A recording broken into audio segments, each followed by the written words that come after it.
লাহেকৈ কৈ আছিলোঁ স্পীকাৰত আছিল, গতিকে এতিয়া সকলোৱে শুনাৰ কাৰণে মই ডাঙৰকৈ মাতি দিলোঁ।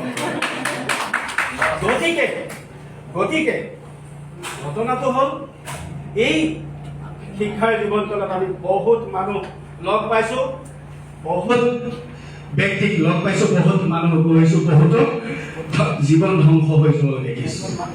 গতিকে মৰে উৰুলি টুঙা, মৰে পদূলি শুঙা, মৰে অলপ পানীৰ মাছ, মৰে নদী কুলৰ গছ। গতিকে মই বেছি দীঘলীয়া নকৰোঁ, প্ৰত্যেকৰে পেটত আলু কচু কান্দিছে মই গম পাইছোঁ। গতিকে যিহেতু আজি কবিতা আবৃত্তিৰ কথাটো কোৱা হৈছে, ভইচ মডুলেশ্যনৰ কথা কোৱা হৈছে, আৰু আমাৰ উপৰোক্ত বক্তাগৰাকীয়ে কোনোবা অসম সাহিত্য সভাৰ কথা ক'লে নেকি, কবি সন্মিলনৰ জিলাৰ সম্পাদকৰ দায়িত্বত আছে। গতিকে আপোনাক বা আৰু কোনোবা থাকিব, তাৰ চিনাকি স্বৰূপে মই স্বৰচিত এটি কবিতা আপোনালোকৰ আগত পাঠ কৰি মই মোৰ বক্তব্য সামৰিম। মাজনী এটা কথাই জুমুৰিকি আছে, তোৰ এতিয়া গাত কথা পৰি মন দি শুনিবি। বৰ্তমানৰ ধামখুমীয়াত তোৰ লক্ষ্য স্থিৰ কৰি ল'বৰ হ'ল। তোৰ আগমনৰ ক্ষণত অকল আমাৰ দুটাৰে যে বুকু ফুলিছিল তেনে নহয়, পৰিয়ালৰ সকলোৱেই লক্ষ্মীৰ আগমনক লৈ উল্লাসিত হৈছিল।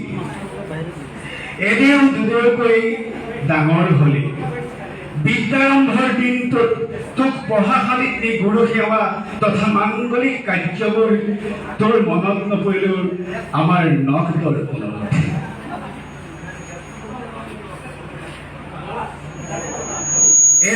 এধাপকৈ তই বহু শ্ৰেণীৰ দেওলা পাৰ কৰিলি। তোৰ সফলতা আৰু অমায়িকতাত অকল আমিয়েই নহয়, চুবুৰীৰ সকলোৱে শলাগ লয়। তোৰ মাৰ্চিয়েল আৰ্টছত নাম লগাই দিওঁতে কত যে প্ৰশ্ন কি কিয় ইত্যাদি। হয়তো তই এতিয়া বুজিব পাৰিছ, তোৰ স্ব-সুৰক্ষাৰ বাবে আমি সিদ্ধান্ত লৈছিলো বৰ্তমানৰ অলিয়ে গলিয়ে নৰখাদকৰ বিচৰণ, সিহঁতৰ লোলক দৃষ্টিত প্ৰতি বাতৰিৰ শিৰোনামত কিমান নিৰ্যাতিতাৰ চকুলো। ৰচোন বন্ধু হিচাপে কথা এটা সুধো, তোৰ বোলে আজিকালি পঢ়া শুনাত মন নবহে? এৰা, বয়স সন্ধিকালত অলপ নিজকে চম্ভালিব লাগিব। অত্যাধুনিকতাৰ গ্ৰাসত পৰি শালীনতাক জলাঞ্জলি নিদিবি, গাৰ নমিও ফটটো ফালিব। বুকুৰ আপুনিও মগহ টানিব বিচাৰিব। শুন, মোৰ অভিজ্ঞতাৰ পৰা কওঁ, প্ৰকৃতিৰ দাস হৈও আমি নিজক প্ৰতিষ্ঠা কৰিবলৈ স্বনিৰ্ভৰশীল হ'বলৈ ত্যাগ কৰিবই লাগিব, সংযম হ'বই লাগিব। খন্তেকীয়া